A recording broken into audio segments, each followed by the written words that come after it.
Good morning students. Online classes में आपका हार्दिक अभिनंदन है।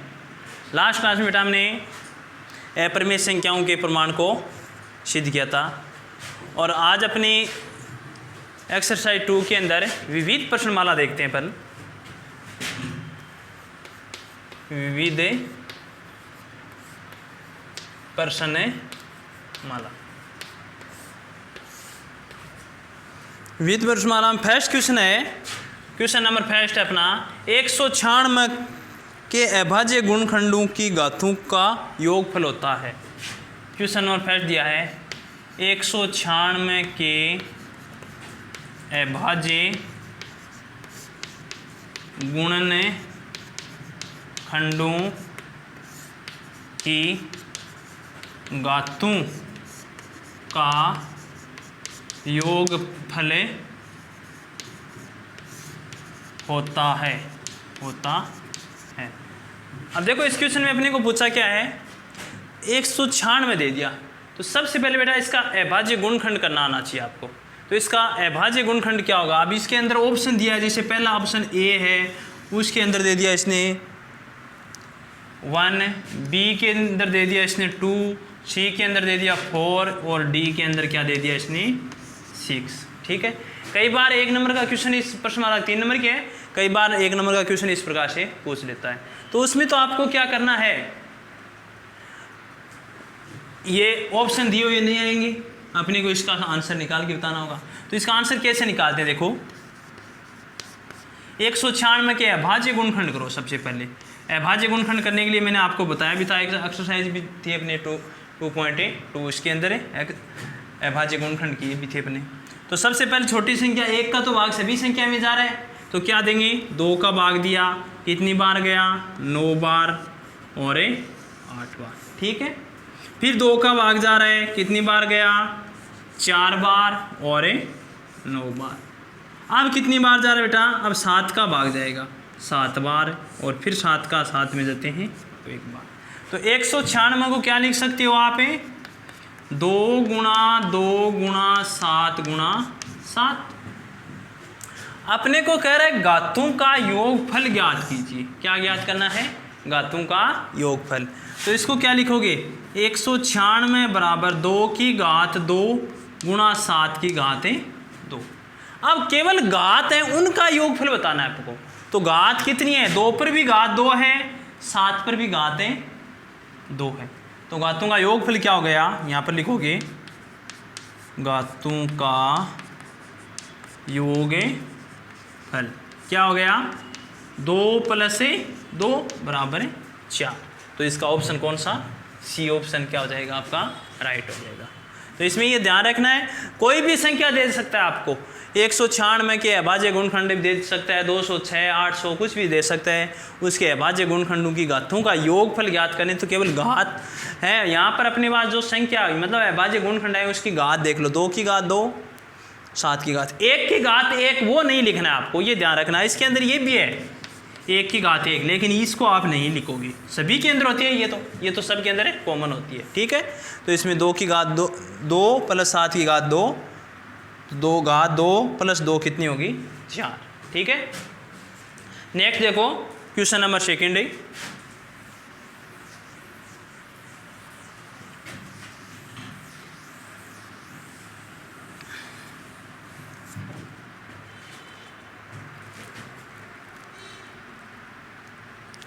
सेकेंड क्वेश्चन इंपॉर्टेंट है बेटा। दो संख्याओं को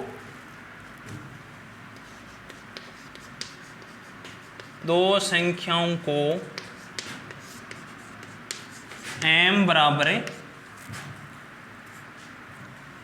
pq² तथा n बराबर p³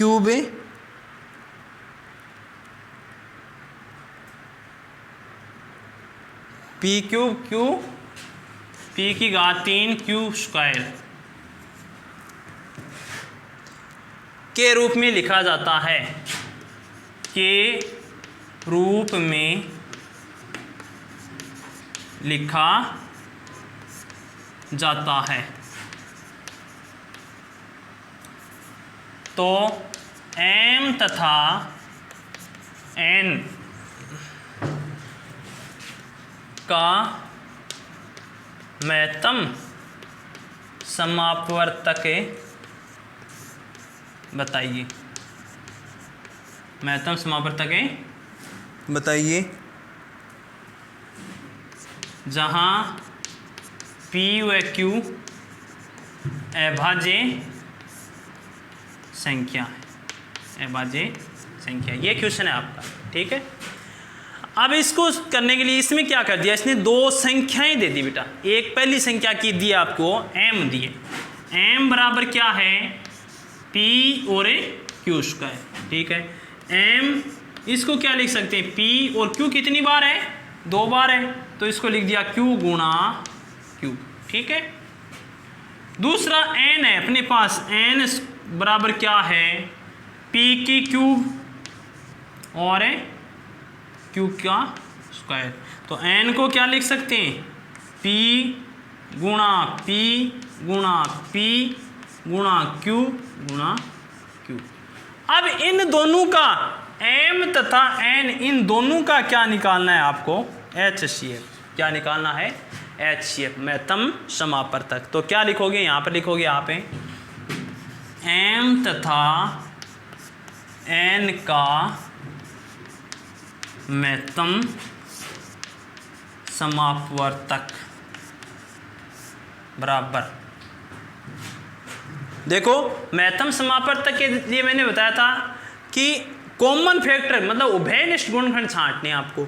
तो बेटा m के अंदर p कितनी बार है, 1 बार, लेकिन n के अंदर p कितनी बार है, 3 बार। तो कॉमन तो सब, इसके अंदर 1 है तो इसके अंदर भी 1 मिल गया, ठीक है, लेकिन इसमें 2 अधिक है, वो नहीं है, इसमें नहीं है। तो एक उभयनिष्ठ मिलने वाला वो लिख देते हैं अपन p, तो एक तो p आ गया, ठीक है। दूसरा इसके अंदर q 2 बार है, इसके अंदर भी q 2 बार है, ठीक है। तो q को कितनी बार लिखोगे आप, 2 बार। क्या हो जाएगा, p q स्क्वायर। ये क्या आ गया आपका महत्तम समापवर्तक। तो कोई भी क्वेश्चन दे देता है उसमें संख्या न देकर इस प्रकार से दे देता है, तो उसका हमेशा ही आपको ध्यान रखना है। जैसे इसमें दिया है दो संख्याओं को, मतलब पहली संख्या m है, m का मतलब उसका मान ये, दूसरी संख्या n तो उसका मान ये के रूप में लिखा जाता है। तो m तथा n का क्या ज्ञात करना होगा आपको, महत्तम समापवर्तक ज्ञात करना है। तो इसको किस प्रकार से सोल्व करना है ये ध्यान दें। नेक्स्ट क्वेश्चन देखो,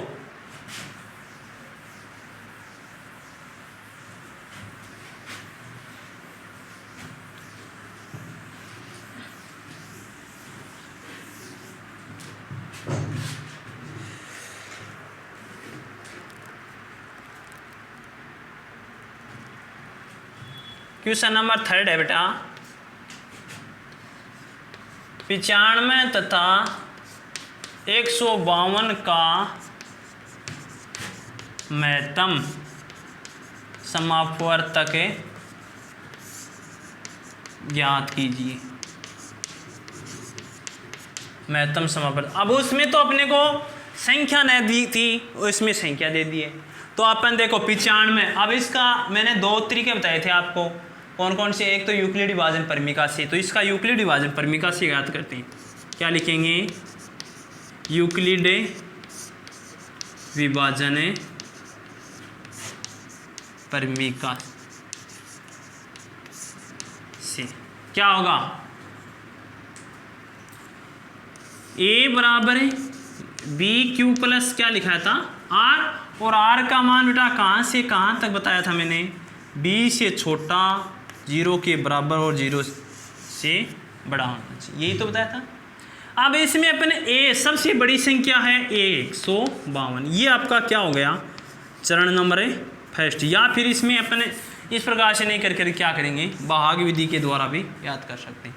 तो सबसे बड़ी संख्या 152, उससे छोटी 95, भाग दिया, कितनी बार गया बेटा, 1 बार, ठीक है। कितने शेषफल बच गए, 12 में से 5 7, ठीक है। और यहाँ पर ये क्या आ गए, 5। फिर अब भाग जा रहा नहीं है तो इसको छोड़ दिया। अब क्या क्या देना है आपको, 95 में भाग देना कितनी बार गया, एक बार। क्या बचे 15 में से 7 8 और ये हो गए 6 3। फिर 38 का दिया, इसको लिखेंगे फर्स्ट नंबर चरण, ये आपका सेकेंड है और ये क्या आ गया आपका थर्ड। आप थर्ड में देखते हैं 57 में दिया 38, एक बार कितना बच गया 17 में 8 9 असल की 1 19 और 19 का 38 में दिया कितनी बार बेटा 2 बार और शेषफल का मान है 0। तो ये जो चरण नंबर 4 आया है आप में उसमें 19 क्या लिखोगे 95 तथा 152 का HCF है, महत्तम समापवर्तक है 19 है, क्या है 19 है। तो इस प्रकार से आपको याद है करना आना चाहिए महत्तम समापवर्तक। ये यूक्लिड विभाजन परिमिका सबसे पहले मैंने बताई थी इसमें। नेक्स्ट क्वेश्चन देखो,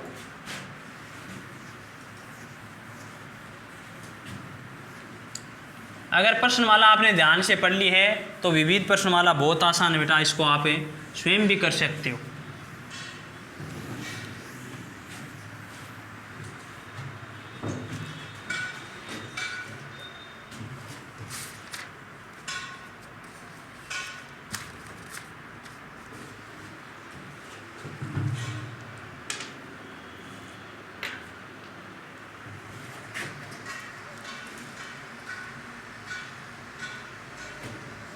क्वेश्चन नंबर 4 दिया है,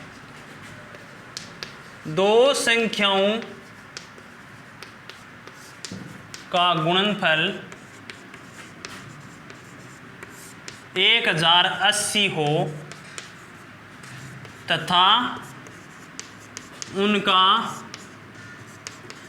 महत्तम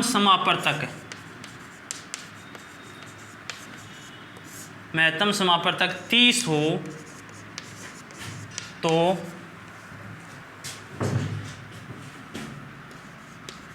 लघुत्तम समापवर्तक ज्ञात कीजिए।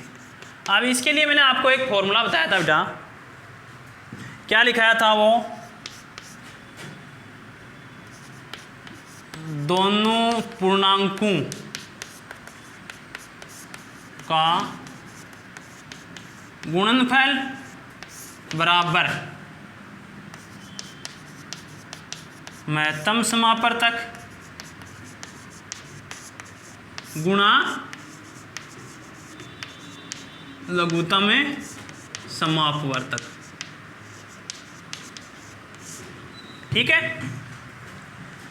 यहां पर दोनों पूर्णांकों का गुणनफल इसने दे दिया कितना है 1080 बराबर महत्तम समापवर्तक कितना दिया बेटा 30। महत्तम समापवर्तक का मान कितना है 30 गुणा लघुत्तम समापवर्तक आपको ज्ञात करने और इसको क्या बोलते हैं एलसीएम। लघुत्तम समापवर्तक एलसीएम 1080 बट्टे, अब देखो 30 बट्टे में आएगा यहाँ पर, तो इस तरफ क्या बचा केवल एलसीएम। भाग दिया कितनी बार जाएगा 3 3 9 1 बचा और 6, एलसीएम का मान कितना आ गया आपका 36। एलसीएम क्या आ गया 36। तो जब आपको इसमें कई बार तो क्या करता है दोनों पूर्णांक अलग अलग दे देता है, तब अपन यहाँ पर लिखते हैं दोनों पूर्णांकों का गुणनफल, मतलब पहला पूर्णांक गुणा दूसरा पूर्णांक, और यहाँ पर इसका गुणा एक साथ दे दिया इसने। महत्तम समापवर्तक दिया एलसीएम का मान है पूछ रही है, कई बार एलसीएम का मान देता है एचसीएफ का मान है पूछ लेता है, तो इसको ध्यान से देखना है। नेक्स्ट क्वेश्चन देखो,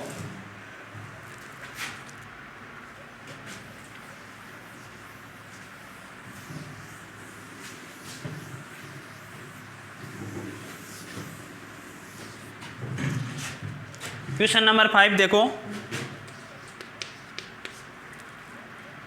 संख्या 441 बट्टे 2 की घात 2 गुणा 5 की घात 7 गुणा 7 की घात 2 का दशमलव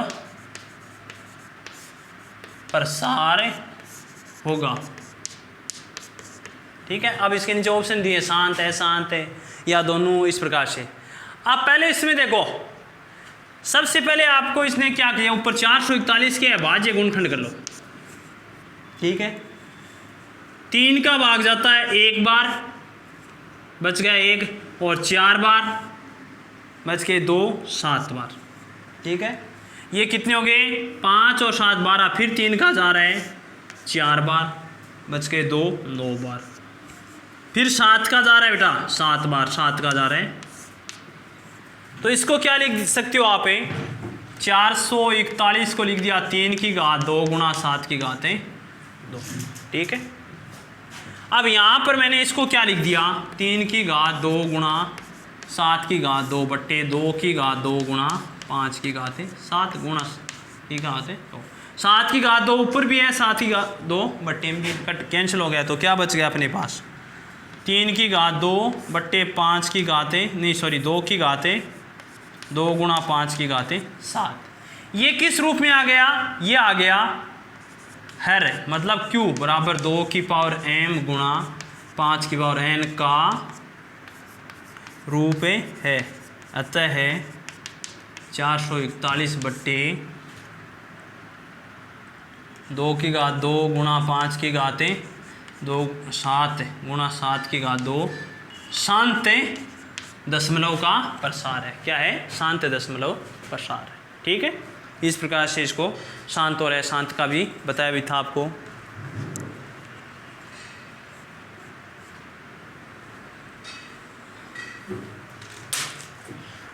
आगे देखो फिर, परिमेय संख्या 43 बटा 2 की घात 2 गुणा 3 5 की घात 3 का दशमलव प्रसार।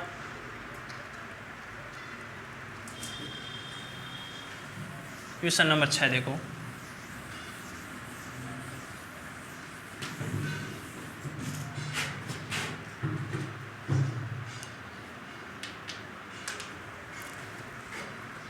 छह नंबर क्वेश्चन है। एक परिमेय संख्या दी आपको, परिमेय संख्या मतलब P बटा Q रूप में, 43 बट्टे 2 की घात 2 गुणा 5 की घात 3, 5 की घात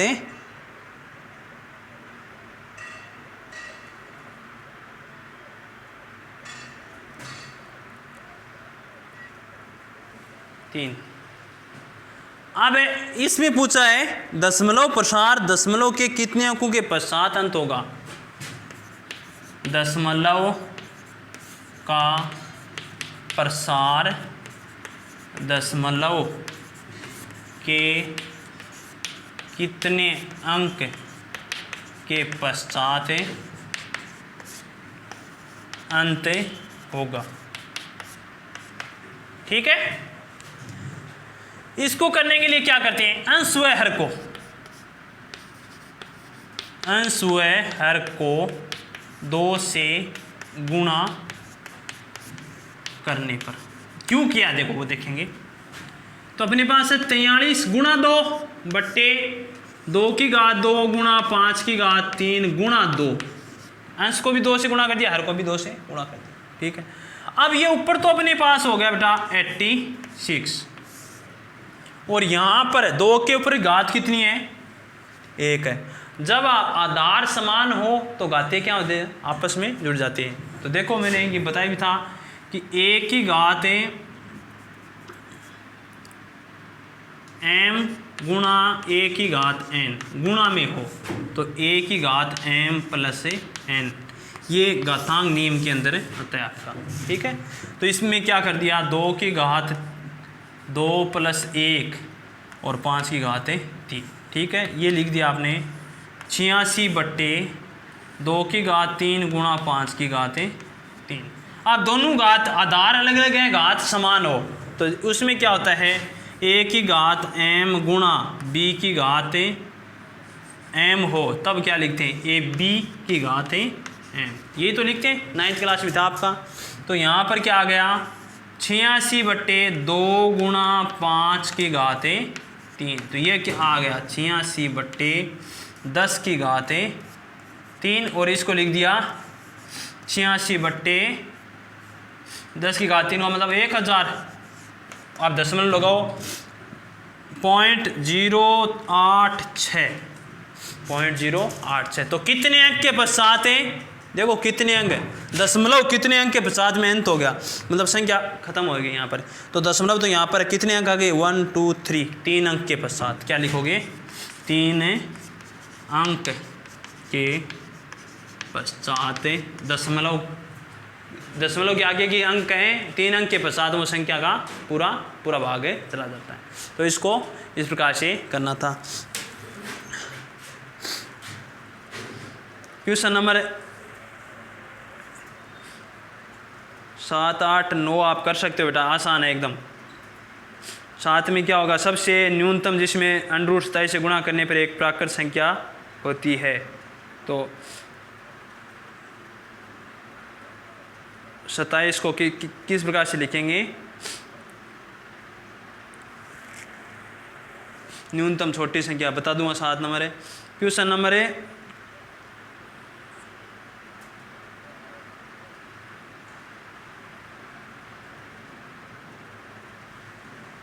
13 नंबर क्वेश्चन आप छोड़ सकते हो। एक 16 नंबर है, 19 20 आप कर सकते हो। 13 छोड़ना, 19 20 आपको खुद को करना है। बाकी छोटे छोटे क्वेश्चन हैं, 7 8 हैं, 9 आप कर सकते हो, उसको भी करना प्रयास करना, नहीं है तो वो बता दूंगा। बाकी नेक्स्ट क्लास में करेंगे बेटा। Thank you.